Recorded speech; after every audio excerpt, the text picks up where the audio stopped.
যাদবপুরে আজকে সব পক্ষকে নিয়ে বৈঠক হওয়ার কথা রয়েছে এবং যে প্রশ্নটা সামনে আসছিল তাহলে কি জট কাটতে চলেছে, কিন্তু দেখা গেল বৈঠকের দিনও উত্তপ্ত ক্যাম্পাস।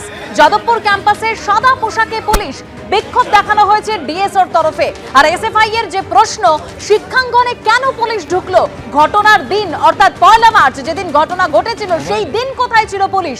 নিরাপত্তার স্বার্থে পুলিশ ঢুকলে আপত্তি নেই, এরকমই বক্তব্য তৃণমূল ছাত্র পরিষদের। ওম প্রকাশ মিশ্র ক্যাম্পাসে ঢুকতেই একেবারে প্রতিবাদ দেখানো হয় এসএফআই এর তরফে। একদম ডিপার্টমেন্টে ঢোকার সময় বিক্ষোভের মুখে পড়েন অধ্যাপক ওম প্রকাশ মিশ্র। প্ল্যাকার্ড হাতে প্রতিবাদ দেখায় পড়ুয়ারা, হাত জোড় করে ঢুকলেন অধ্যাপক ওম প্রকাশ মিশ্র। সরাসরি চলে যাব, আমাদের প্রতিনিধি পার্থপ্রতিম ঘোষ আমাদের সঙ্গে রয়েছেন। পার্থ, এখন কি পরিস্থিতি? দেখো, এখন ওম প্রকাশ মিশ্রের যে ঘর, সেই ঘর থেকে পুলিশ বেরিয়ে গেছে। বাইরে পুলিশ কর্মীরা তারা রয়েছেন, সাদা পোশাকে পুলিশ কর্মীরা, ডেপুটি অ্যাসিস্ট্যান্ট কমিশনার পদমর্যাদা পুলিশ কর্মীরা তারা ক্যাম্পাসের মধ্যেই রয়েছেন। এবং যে ঘরে ওম প্রকাশ মিশ্র যে ডিপার্টমেন্টের মধ্যে পিজিআরস বিল্ডিংয়ে, সেখানে তিনি উপস্থিত রয়েছেন, তিনি আছেন।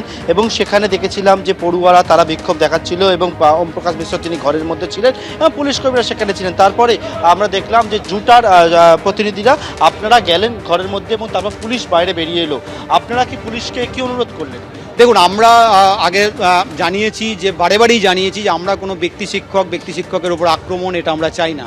সুতরাং সেই জায়গা থেকে আমরা শুনেছি এখানে একটা গন্ডগোল হচ্ছে। ওম প্রকাশবাবু ভেতরে আছেন, আটকে পড়েছেন, বাইরে ছাত্রছাত্রীরা বিক্ষোভ দেখাচ্ছে এবং ভেতরে পুলিশের লোকেরা সাদা পোশাকে আছেন।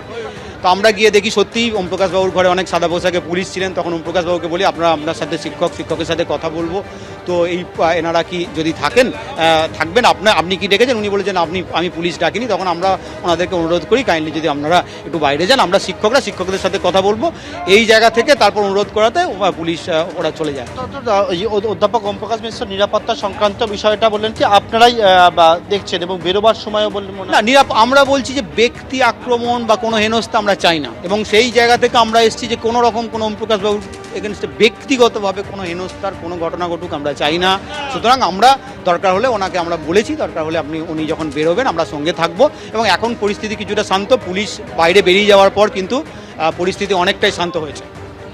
একেবারে পরিস্থিতি এখন অনেকটাই শান্ত। পার্থ, তুমি আমাদের সঙ্গে থাকো। আজ বিজেপির বিক্ষোভে উত্তপ্ত হয়ে ওঠে বিধানসভা চত্বর। একেবারে মার্শাল ডেকে 2 বিজেপি বিধায়ককে বের করে দেওয়া হয়। দীপক বর্মন, আরেক বিজেপি বিধায়ক, তাকে সাসপেন্ড করা হয়েছে। আর এরই প্রতিবাদে মিছিল করছে বিজেপি। এই মুহূর্তে যে ছবি আপনাদের সামনে রেখেছি,